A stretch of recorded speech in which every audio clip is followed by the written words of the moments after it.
ওনার হঠাৎ করে cardiovascular accident হয়েছে। আজকে সকালেও আমার বাড়িতে গিয়েছিল, আমার বাংলোতে, সরকারি বাংলোয়। সেখানে তো সুন্দরভাবে কথাবার্তা হয়েছে এবং কোনো অসুস্থতার লক্ষণ আমি তো দেখিনি। উনিও এমনিতে আমরা বলি কেমন আছো, উনি বললেন যে আমি খুব ভালো, কোনো সমস্যা নেই, I am very much fit. তো সেখানে থেকে বেরিয়ে শুনলাম এরপরে বৃক্ষরোপণ কর্মসূচিও ছিল। তো বাস এতটুকুই খবর।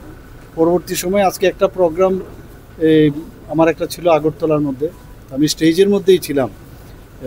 সেখানে হঠাৎ করে যখন আমার সেখানে বক্তব্য দেওয়ার কথা ছিল, হঠাৎ কেউ এসে বললো যে এরকম এরকম ঘটনা, ওনার তো স্ট্রোক করেছে, কোথায় আছে টিএমসি। তো আমি কোনো রকমে ওই জায়গায় দু চারটি কথা বলে আমি সেখান থেকে টিএমসিতে আমি যাই। টিএমসিতে যাওয়ার পর আমি চিন্তা করলাম যে যখন খবর নিলাম পুরো ডিটেলস, আমি ভাবলাম কোথায় কোথায় পরবর্তী সময়ে কি করলে, কোন ডাক্তারবাবুর সাথে যোগ করলে, তো ওদের সাথে আমি গাড়িতে বসেই যোগাযোগ করলাম। তো সব দিকে আমি প্রস্তুতি রেখে, ইভেন আমি ভেবেছিলাম যদি এরকম প্রয়োজন হয় তো এয়ার অ্যাম্বুলেন্সও যদি নিতে হয় তো সেখানেও কথা বলে রাখলাম যদি কোনো কারণে হয় এরকম।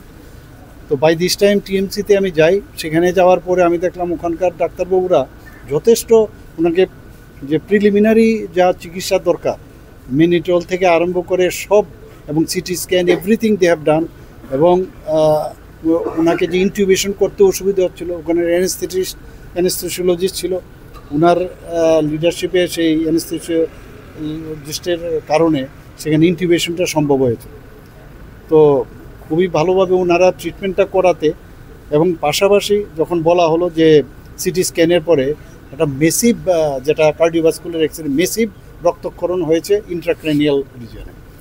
তো এখানে প্রবলেম হচ্ছে যে মিড লাইন শিফট করে গেছে, মানে মিড লাইন ব্লাডের যেটা বেরোয় সেখান থেকে মিড লাইন শিফট হয় তাহলে একটু উদ্বেগজনক বিষয়। তো আমরা ঠিক করলাম যে এখানে নিয়ে আসি। তো এখানে আমরা আমার ইয়ের সাথে আমি নিয়ে আসলাম, আমাদের কনভয়ের সাথেই, যাতে সময় নষ্ট না হয়। আমি এখানকার যে ট্রাফিক এসপি ওনাকেও যোগাযোগ করি যে রাস্তা যাতে ক্লিয়ার থাকে। তো সেইভাবে যাই হোক খুব অল্প সময়ের মধ্যে আমরা এখানে নিয়ে আসলাম। বাকি ডাক্তারবাবুদের প্রথম বলেছিলাম যে ওখানে যেতে, কিন্তু আমরা পরবর্তী সময় দেখলাম যে এখানে যদি হয়, যদি কিছু সার্জিক্যাল ইন্টারভেনশন প্রয়োজন হয় এখানে যেন রেডি থাকে। তো ওনারা তো এখানে সমস্ত ওটি রেডি রেখেছিল সব। তো যখন ওপেন করলো, কারণ স্কাল যে প্যারাটাল যে বোনটা সেটা কাটতে হয়, কেটে ভিতরে যেতে হয় ক্রেনিয়ালে। তো যা দেয় ওনারা আমাকে মাঝে মাঝে সমস্ত ফটো পাঠাচ্ছিল ওটির থেকেই, আমিও দেখছিলাম। তো যেরকম সিটি স্ক্যানে দেখা যাচ্ছিল সেই তুলনায় অনেকটা বেটার, এবং ঠিক সময় গোল্ডেন আওয়ার যেটাকে বলা হয় সেই টাইমেই কিন্তু অপারেশনটা হওয়াতে ডাক্তারবাবুরা বলছে যে আমরা স্যাটিসফাই। এবং এখন এইসব ক্ষেত্রে তো যেহেতু মেসিভ মানে ব্লাড বেরিয়েছে, সেই জায়গায় 72 আওয়ার্স না গেলে কিছু বলতে পারবে না। তো বললো যে যদি রেস্ট্রিকশন থাকে তাহলে বেটার। আমি বললাম যাতে কোনো visitors should not be allowed করে রাখার জন্য আমি আমাদের সমস্ত মিনিস্টাররা, অন্যান্য নেতৃবৃন্দরও এসছে, তাদেরকে আমি বলেছি যে আমাদের এখানে যাওয়াটা ইম্পর্টেন্ট না, ওনার লাইফ ইজ ভেরি ইম্পর্টেন্ট।